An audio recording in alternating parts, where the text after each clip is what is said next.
m'agradaria parlar-vos del que seria aquest marc d'actuació. Aquest marc d'actuació està més enfocat a com nutrir i cultivar una cultura de nou paradigma.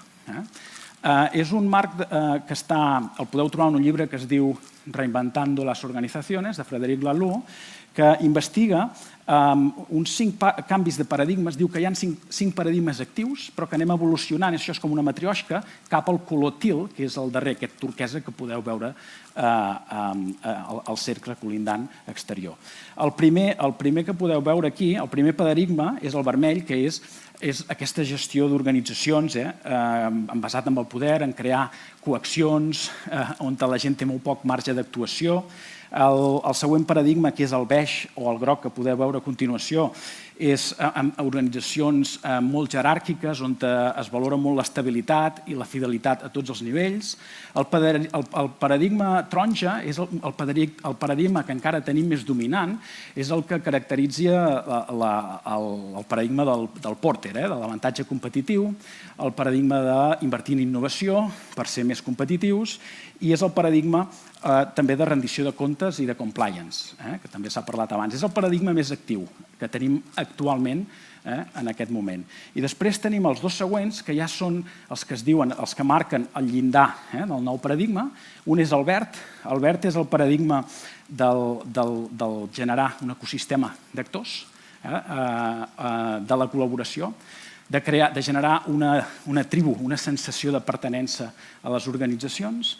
I llavors tenim el til, que seria el que ja estan agafant moltes organitzacions, una mica com a estrella polar, que ens guia a les noves maneres que implica també la sostenibilitat, més enllà de certs processos per reduir alguna petjada mediambiental o millorar alguns indicadors a nivell social.